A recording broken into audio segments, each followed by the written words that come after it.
Morning, everyone. I'm Jenny Walk. That I'm going to kick off.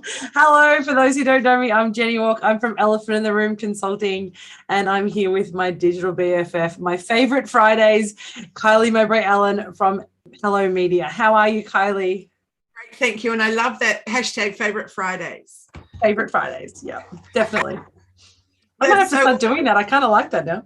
Yeah, me too. How's your week been, Jenny? Beautiful, sunny Queen. I've had a really good week, actually. It's been a crazy week, really busy with work, but busy in a really good way, not that kind of, oh, I'm busy. But we've just had a really great week. And I posted yesterday on a page saying, you know, you've had a good week when you speak to your accountant and the accountant goes, wow, you've had a really good couple of months, haven't you? So when your accountant tells you that, you're like, I'm doing okay. So we've just had a really good week. I just finished up a couple of big contracts with some beautiful companies I've been working with, and I've started a new one, helping them build their Indigenous employment program and employment strategy. So I'm very excited about that. So lots of fun things happening towards the end of the year. And how about you? You've had a crazy week. You are so busy at the moment. I am, but I'm really enjoying your coaching, Jenny, all about the goal setting. It's making me think about where I was at the beginning of the year and what my goals were for this year, what I achieved, what I'm planning on for next year. And that's a really exciting time. So it's one of my favorite times of the year, goal setting. Yeah, I'm all the time, really. And I really love how you chunked it down to what about just for 4 months? You know, what do you want to goal set for those 4 months? Not trying to look at a massive big year. But I also love when you then went 10 years, 5 years, etc., because I'm definitely not much of a future looker. And to be honest, Kylie, I'm not either. And that's why I actually have to train myself to do that. So I'm often doing that. And Michael and I have that conversation. My partner and I have that conversation quite regularly, because we're saying, you know, our life changed a couple of years ago. And now we're sort of saying, well, what do we want to look like in 5 years? What do we want to be in 10 years time? And how is that going to change? And if we don't start thinking about that now, how can we plan for that? How can we even, you know, think about what it's going to look like, or even start the kind of baby steps that we need to reach it. So I think I force myself to do it in my personal life, and that obviously relates to my business, because my business is what I do. You know, it is who I am at the moment, which I'm actually loving a lot of. That's so interesting. So maybe I'm the only person in the entire world that has never, ever had a discussion with my partner and said, where would we like to be in what would we like to be doing in 5 years' time? That's the I don't think you're probably the only one, but it's not something that often people do. And I think, but it's a really interesting conversation, because I found when people have that conversation, you know, whether it's just in the next 3 years, what if this happened? Like, I imagine, you know, 3 years ago, about 3 years ago now, the amazing Mars joined our family here in Brisbane and lived with us, and that completely changed my world. Now, we didn't talk about that happening; that just happened. But since then, it's actually invited us to say, well, what do we want our life to look like? What do we want our family's life to look like? And how is that going to change now in the next 5 years? You know, Mars will be 18. What happens then? Well, our life will change again. What do we want to do then? And I think when we have that kind of life change, I mean, you would have done that a long time ago in a different format with Rich, but it's changed now. And I think sometimes we forget to sort of take stock and go, we have control over so much of our life. And the sooner we start recognizing how much we have control and influence over, the more we can actually manage in the future. Beautiful, Jenny. There's that little quote that says, life is not about what happens to you or something. It's what I can't remember how it goes, but anyway, it's a great quote. Not what you do, not what happens to you. Yes, I love that. So I think so often we just float along. Yeah, we do. I mean, I was floating along for 35 years of my life, almost 40 years of my life before I started the company. I was literally floating. And I had this conversation with someone this week. So I said, how did you come into business? And I was like, So really, like, it just happened. It wasn't a planned thing because I realized I woke up from coasting. I kind of woke up and went, hang on, I'm no longer driving this bus anymore. And this is not the direction I want to go. And when you start to actually realize that you want to get out of like the passenger seat and become the driver, it does change.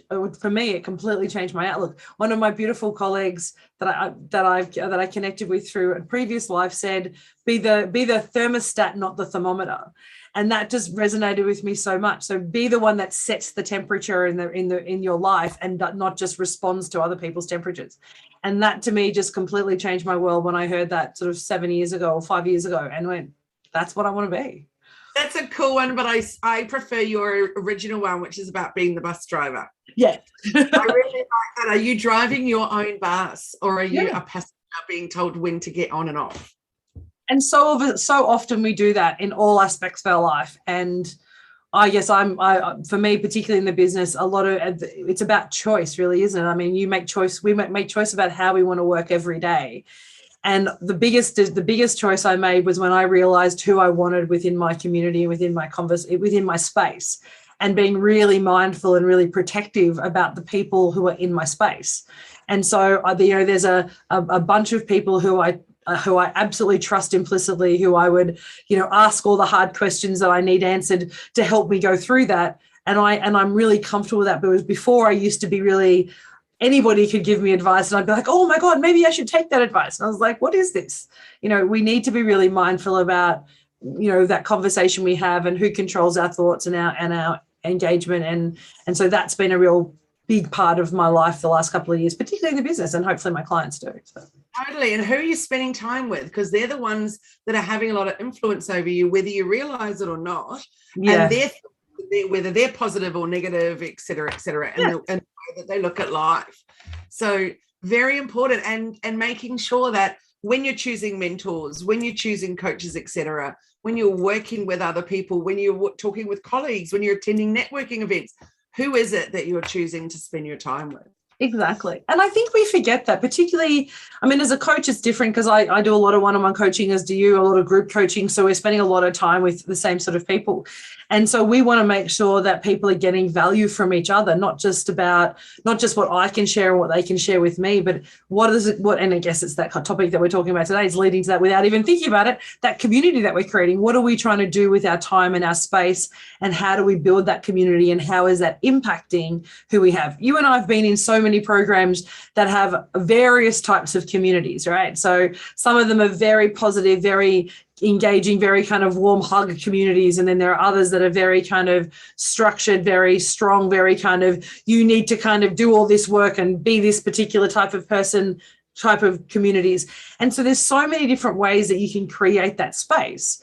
For me, I choose to have a community that says, this is about you showing up in the best version of yourself, whatever that looks like. If you want to make $1 a week, that is amazing. I will help you make $1 a week. If you want to make $1 million a year, then we can help you do that too. So it's really about making a choice about where you want to sit, and then finding people who are going to help you, keep you on track and keep you in the, refocus you, or change the GPS when your bus goes off the rails. I love it. I totally love it. So today we're going to be talking about community guidelines across the social channels, etc.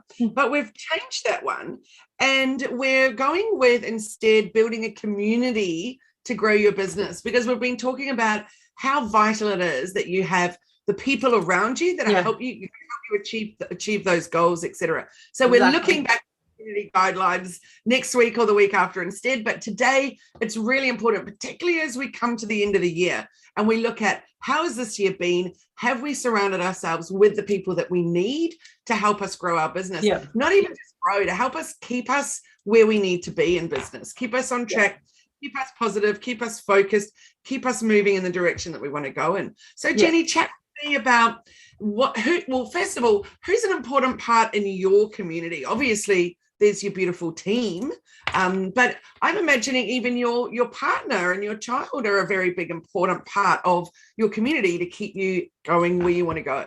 And I love that you've brought that up, because we so often think of community from an external perspective, don't we? What is the community that I'm creating? The people who are following me, that kind of leadership, followership model. For me, very much, it's my family. It's my partner. I couldn't do this without the support of Michael. And that's, I'm not just saying that. It's honestly true. Why he's my confidant, even if he doesn't really get what I'm talking about. And when he talks to me about machine operating, I don't know what he's talking about, but it's the opportunity to share and listen and just reflect. So really, we provide. He is, obviously my number one support, but really it's about the people who I then also talk to and have those sidebar conversations, the old school water cooler conversations. They're the ones that actually I get greatest value out of in my business. So whether it's colleagues that I'm working with, some of my client colleagues, actually, some of the people that I've met through the organizations I'm supporting, some of those conversations that I have have become some of my most richest and best conversations. But really, as I said, there's about half a dozen people, obviously Fridays with you and every other time we talk. But there's 6 people probably that I would say off the top of my head who are my confidant, my community, that actually keep the wheels turning for both myself and the company. And I'm really comfortable with that. I don't need a huge posse and an empire and a large group of people. It's really about being okay with the advice that you're getting, and then popping my head up sometimes when I go, well, this is outside the scope of my brain's trust. Where else can I go? And how about you? I'm 100% with you as well. I know for a fact if I couldn't do what I do without the support of my family, particularly my daughter, who cooks a large amount of the meals and our family, etc. So I can be working till 7 if I need to, etc., etc. Yeah. Obviously, in my family, we've got a bit of a different scenario. We've got carers for my husband, etc. So without him having them doing what they need to do and all of that too. So I'm very lucky with that personal community that I have. Yeah.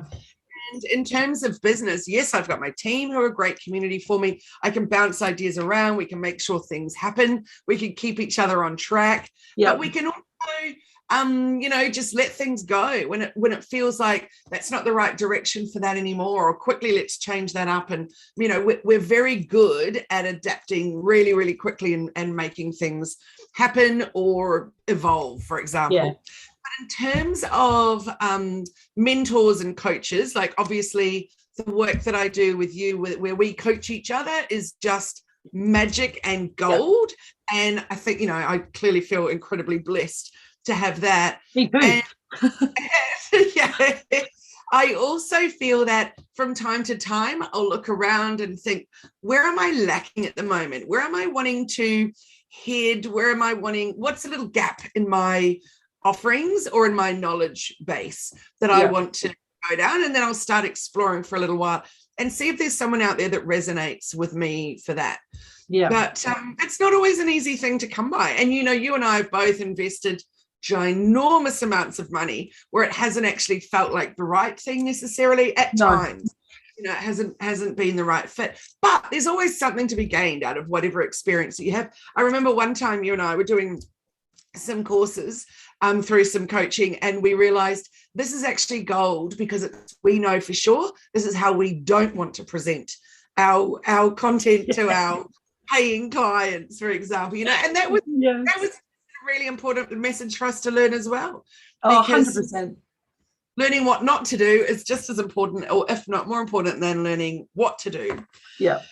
I think it's interesting finding the right community for you, and who is that made up of? For some people, it might literally just be 1 or 2 people that you surround yourself with. It might be that you just have one coach, and that's perfect. That's all that you need to keep you going. But what do you think would be, Jenny, then your next port of call? Would it be Facebook groups for you? Would it be being on LinkedIn? What would it be for you that's your next level down in terms of a community? It's a really interesting question. And since and I've been thinking about this for a while, given the conversation we're going to talk about with Facebook groups, and it makes me actually wonder about this whole community conversation. So this is where I always struggle here. Because for me, and we talk about, and the social media model, the kind of engagement model is to get that 1,000 raving fans or whatever number of fans that you want to be there, to know, like, and trust you, be there and support everything you do and create that groundswell, so that you get this kind of community of people who come and work with you. What I've actually found, though, is that people, when they come to me, they don't actually come to me for community. They come to me for advice or for support or for mentorship to actually help them build their community and build their engagement. But being part of a community in my community isn't actually why people work with me. And that's been really interesting for me to observe, particularly over the last 6 months. I've been really thinking about this, going, how do I build this community? And I kind of feel like sometimes I'm not supposed to build a community for others to come. It's more about building confidence and comfortability and connection with themselves so that they have that confidence and they then know what their community and what they need to thrive. Now, I don't know if that makes sense, but it's really been a real challenging for me, a conversation. But what I have done is I have a LinkedIn group, a LinkedIn community in terms of the people that I engage with on LinkedIn through my posts. But probably Facebook is the one that I'm being kind of the most consistent in the People, Purpose, Profit meetup group, or the group that we have now on Facebook. And our focus is really on the Facebook group more so than the meetups with COVID and people kind of getting, zoomed out at night and not wanting so many evening meetups. We've really focused on engagement in our Facebook group. So that's probably the next level. But it's really made me think about, what does my community look like? And what is community to me in terms of the business and also myself? Super interesting, isn't it? And how we evolve that stuff over time. So, for example, with our group coaching level of our program offerings, we have we had many Facebook groups just for those group coaching groups. So, we're a maximum of supposed to be 8, but sometimes it stretches to 10. That are in those Facebook groups. So we'd have a group per group. It was too much, from our perspective anyway. But also we've got a messenger group to remind them of their Zoom link. We've got the Facebook group where we put the recordings and blah, blah, blah. It's like, whoa, if it's too much for me, imagining it's too much for them also. So we pulled it back. We combined it into one Facebook group. And then Messenger, they have separate ones. I cannot tell you what a difference it's made. And in fact, I'm hardly active in that Facebook group at all, because we're active all the time in the Messenger group. And it's amazing. Like, somebody yesterday put up a message saying, talking about one of the other members in the group, saying, I just came up with this idea for you about a video that you could make and put on socials and put on your website, etc. And she was like, oh my goodness, I hadn't thought about it. That's a great idea. I'm going to get onto that. And it was like, wow, it could remove me completely. And they are just having this beautiful support thing going on. And I loved it. And I realized, I love Messenger. I love how good it is that we can get these instant little things happening. You can obviously see when people have read it, etc. And people are much more likely to have their notifications on for Messenger than they are for Facebook. So going in, checking the Facebook group, all of that kind of stuff. So for me, definitely Messenger is a great a great thing for creating community. And now, as you've said that, I think I would probably agree on that. It's such a dynamic and easy tool to respond to. And as you say, it's about having, it's that, not that gratification is the wrong word, but that instant response and instant reply and instant engagement, so that it's to the way to kind of validate a little bit that if you need advice, but also to know that you are part of a group if you need to shout out or need to respond to somebody. But it does ask, I'm always interested in this conversation about what community looks like, because when we're all in different coaching programs, we're all in different groups, how many communities are we actually trying to sustain? And is community, is it about creating individual communities, or is it really about us saying that something like Facebook, for example, or even LinkedIn or Twitter or Instagram is actually about bringing you into a global community? And so whether you're on your own Facebook page or you're in a group or whatever it is, it's actually this global community that you have access to by being part of it. So less focus maybe on our own community and more about how we get engagement just generally online to elevate our position in the global community. Now, I know that's a bigger ask, because then we're talking, millions of people. But it makes me want to think about, when I go back to the kind of the many years ago, there was an article written around the 1,000 raving fans model, and saying, trying to find 1,000 true fans is really kind of what the goal is, because if you have 1,000 true fans who are everything you release, everything you purchase, everything you sell, everything you offer, they're there to buy straight away. 1,000 is a sustainable number that allows you then to continue to provide new ideas, and those numbers will kind of roll over time into a bit low, a bit above. But that idea of having a number of people that we're connected with as part of a global community for me feels more natural than the way that a lot of people do, which is you're part of my community, come into just being part of me. Does that make sense? Yes, totally. I love it. So what do you feel then would be your big one? Oh, that's a really good question. And I got to tell you, I don't think I know. I think that's the thing, isn't it? I think for me, I mean, there's a space, and I walk this space between Indigenous business and mainstream business, if you like, for a better term. And so sometimes I feel when I'm looking and engaging within the Indigenous economy and the Indigenous communities, sometimes I feel a bit like on the periphery of that community, because I can see everything and I see it and I observe everything, but I also play in the non-Indigenous space so often that I feel like I sit between a bridge of the two.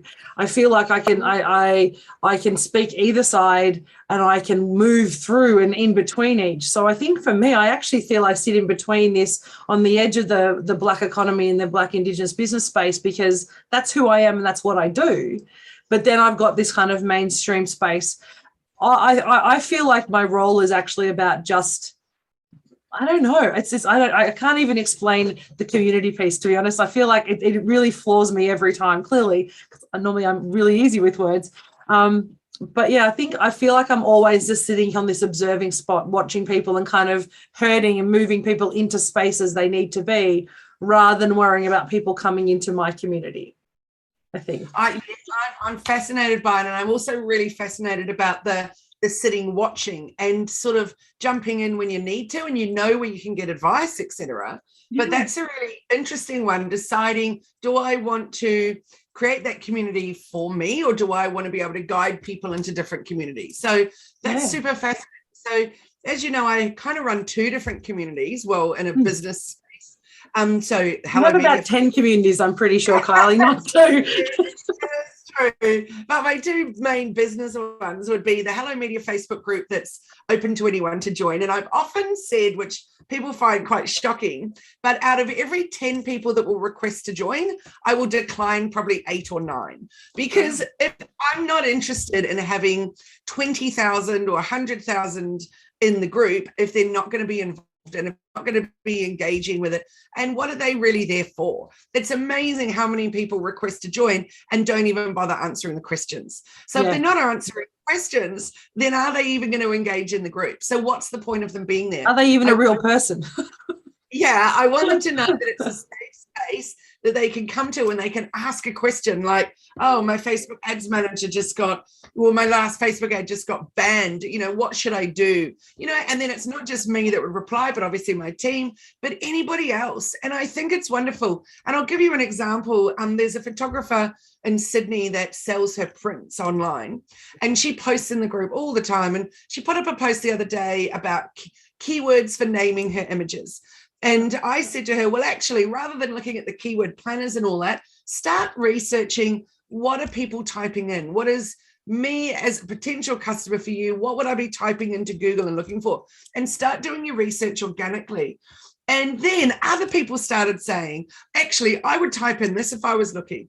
And then I would type in this if I was looking. And I thought, what a magical community. Definitely. That she's getting feedback straight off the bat for people who are her potential customers, and getting support and getting help. And I thought, what I just love that I've just really been a bit of a facilitator creating this community. But of course, a community is only as good as the people that are in it.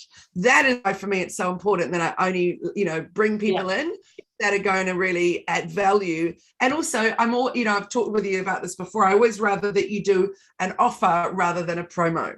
So you talk about how you can help people rather than, hey, this is me. Let me shout out that really loudly. So, there's a whole different vibe going on in that group. And then my other community, which also feels really special to me, is the Positive Passionate Businesswoman group, which anybody can join, any woman or person that identifies as a woman. And that feels like a really good group too. And again, we're very, very strict on who comes in. If you don't answer the questions, then you just immediately declined, which might sound harsh, but we want a community of people that want to be there for a reason. And there's some beautiful support that goes on in there. And then, of course, off that, there's an offshoot, which is the paid membership. Yep. So that's a much, much, much smaller community.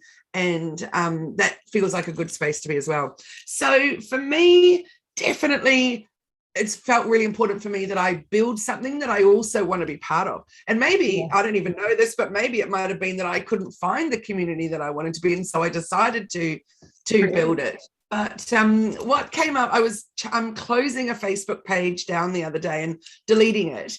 And that has been there for years and years and years and years and years. And up came one of these memories. It was beautiful. It was the first time that I spoke at the Bangalore Businesswomen's Networking Group. And it was a course in person, and I didn't even know they exist till Ed approached me to speak. And it was beautiful. The comments on it were really lovely, and it was just so nice. And then it was at that event that they put, I put up my hand when they said, we need more volunteers to run it. And I was like, yes, I'm in. And of course, that started my journey down that road, which is about 12 years ago now. So that, I think, was my first big realization. I'd been to the odd networking thing before that, but that was my first time where I felt like I'd landed in something really awesome, which was women supporting women in business. So even though my business is not just women, for me, having positive, passionate businesswomen on the side is a really important part of it. I think there's just something so powerful about building each other up. So anyway, the round way to get to the thing I wanted to say, Jenny, but I feel like for you, that's potentially my thing with the women is potentially your thing in the Indigenous space. That feeling like actually there's some, and even today when I said to you, what glorious earrings, and you said, about it being a bit Indigenous business, et cetera, and I feel that that's just something really amazing and unique opportunity that you've got to be able to going down there and mentoring people, et cetera. And it's interesting. I had this conversation recently. We obviously, there's lots of challenges in the world at the moment, and particularly in the Indigenous space, there's a lot of people feeling a bit uneasy. And there's conversations around treaty. There's conversations about Reconciliation Australia, reconciliation action plans. There's conversations about ESG and free, prior, informed consent, and a whole lot of stuff. And it gets so complicated. And there's so much. For me, I find there's so much noise. So I feel like my role in this is almost like, I guess it's that observer or moderator, if you like, to sort of, I try and wade through all the noise. So when I'm working with clients, and both Indigenous and not Indigenous, but particularly in the Indigenous space, we're wading through that noise to identify what's the stuff that we really want to focus on as individuals and as in businesses, and getting people confident and comfortable with their choices. Because I think whether it's community, whether it's Facebook, whether you're Indigenous or otherwise, when you're in business, there's so much pressure. There is the opportunity to feel pressure about what we should be and what our community should look like and the number of people we should have in it and how we should engage. That there is this pressure. And so many people tend to reject or repel against that because it just feels it feels too much. Whereas if we have this position like you have, is I'm just creating something that I love. I'm actually creating a space that I want to be in. And if people come and join me, then that's going to be awesome. And so rather than focusing on this number and being comfortable about having a number and comparing our numbers to other people, it's actually about comparing our community to what our intention and our desire is. And I think when we talk about communities and building a community, we have to remember that we're building it for us, that we are building it for how we want to operate and how we want to show up. And it doesn't matter whether the number is 10 or 1,000. If you have 10 people in your community who, purchase everything that you offer, who are there every second of every day to support you and build you and promote you and share your stuff to the world, that could be as powerful as 1,000 people who do nothing. And so I think we forget that we get so caught up in the numbers sometimes that we use numbers as a metric for success because, of course, we like numbers and we need to measure something. But really, I'm about looking at what the impact, and I look at the impact that your groups have on your members and their surrounding audiences. And it's about the impact you're creating. The number is amazing. I couldn't tell you how many people are in your groups, and to me, it doesn't matter. I could come into your groups and there'd be 10 people, and I know that it would be powerful because we're creating impact through them. It's not just about the volume of people. It's amazing, isn't it? And, Kate Toon once, I was listening to her in a Clubhouse. I must say I haven't been on that app. Is it still there? In quite some time. But I did love it so much. I must definitely get back on. But I was listening to Kate Toon talk in a Clubhouse room once, and she said, and I've used it so many times since then. She said, I'd rather have 100 followers that were engaged with me. Oh, no, that wasn't. Sorry, let me get it right. It was something to do with, it was all around, email signups, etc. I'd rather have 100 people. Oh, there you go. I'd rather have 100 people on my email list because I know that they wanted to know from me and hear what I've got to offer, etc., than 1,000 people following me on socials who may not ever see my posts, may not ever get engaged with what I'm doing. So building that up. So that's something we haven't even touched on. We can leave that for another day, though, which is about community around email, and not even just live in person on Facebook, but, when that pops into your inbox, are you receiving it and going, yes, I'm part of that community? That's the one as well.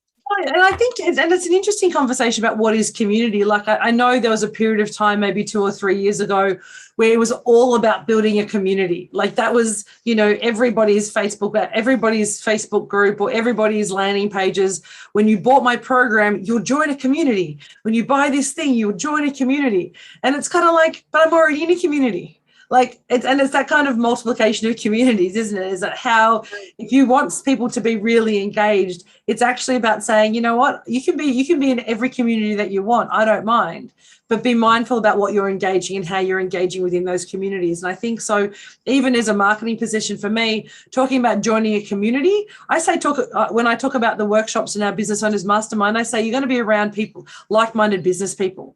I'm not talking about specifically them, but they may not be your people, but they're like you and they have a similar aspiration, a similar process, and they're on a similar journey to you. You may never like the person. They may not be in your community. So I don't want to force people to be with other business owners that they don't necessarily resonate with, because I have such a broad range of, I've got everything from product and mechanical engineers at one end through to healers and artists at the other end. And so we have such a broad spectrum of people. They're not all going to be in one community. And I think that's where, for me, it's about getting people to understand what their people are and who their community is, and then building that for them, rather than saying my community is the space to play in, if that makes sense. Yes, absolutely. I just want to give one little example. So I'm in the Keep community, for example, which is our CRM. So it's Infusionsoft. Yep. So we've not been playing in that space for a long time. And I have to be honest, it's not been a good time, our short time. But, I joined the Facebook group because I thought, okay, I'm struggling with this a bit. We've spent many, many, many thousands in paying to get it all set up and operating well. And it never really has operated super well for us. Mm-hmm. And now they've just done this massive update, which is causing us some major grief. And it just seems to be an endless debacle. Every time I jump into that community, oh my word, there's angry people. Like literally every post will be angry people. But that I'm super impressed with. And it's not all their fault either. There's a whole lot of Yahoo stuff going on in the background and all kinds of problems. But what has impressed me with that community is that they have their admins who are obviously, keep whatever, what am I trying to say, employees, etc. They just jump in on everything and let people know we're doing our best here. We're sorry that hasn't happened. I'll send you a private message about that, etc., etc., etc. Wow. So they're not letting all the carry on go on. And they're also not shutting people down. They're not taking away those posts. They're not saying, we're only going to show you the pretty flowers. And they're actually responding. And I think, good on you. So and that's so real. And that's so rare, isn't it, to have such a group who's embracing the negative feedback. And the apologizing. I just love that. So what feels amazing for me and what keeps me going with it, even though so often I just want to throw my hands up and go, I'm really struggling with this platform, is actually going, you know what, this is good on you guys. You've impressed me as community leaders pretty much. Yeah. So now we stay on and we struggle through it. But I keep sitting back and feeling, rather than feeling annoyed 100% of the time, that's actually reduced because I'm feeling impressed quite a bit of the time too, purely by their customer service, really. And I love that. What a great example. And I haven't heard an example like that, because normally and you and I've seen this in some of the groups we're in, is somebody puts a comment that doesn't align with the expectations of the owner of the community. It's either deleted, it's shut down, and it's taken offline, and it's kind of put into that kind of isolation chamber, never to be seen again, because we don't want to be public about those things. But I think that idea of being okay with, we've screwed up and I made a mistake and this is what happened and it's okay. But it's what you do after. And we talk about that with Google reviews, haven't we? We've talked that previously, I think, or maybe you and I offline, about you look at Google reviews as a form of community. People go to the Google reviews to see. And I'm always impressed at people who don't get a high rating or a 3 or a 4, and the person's come in and actually provided a response and said, okay, thanks very much for that. This is why it's happened. This is what's happened. And let people know publicly what went well and what didn't go well, so that you're actually showing a response. You're actually showing that they're listening and they're watching what you're saying and they care about what you say. And that's what I'm more interested in. I don't need 25 5-star responses, 5-star reviews, because often only people who want 5 stars are the only people who review, right? Because if I've had such a terrible time, I don't even want to go onto the site to put the review in, unless it's so bad. I'm like, I'm going to give you 0 stars, but that's very rare. You tend to only report if you're happy. So if they're responding to that feedback in such a positive way, it shows that they're engaged and they care about the community. And I love that. That's an interesting one. I just I was teaching a workshop the other day, or speaking at this thing, and I said in the comments, let me know, how often do you go and leave a review? And this one person said, only ever when I'm furious. Like, yeah. Wow, that's an interesting first response, isn't it? To be with your service. I would usually try and approach the business rather than, boom, I'm on Google reviews, boom, I'm on Facebook reviews. That seemed I know.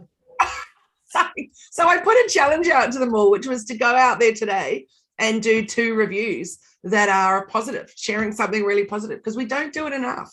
No, we don't.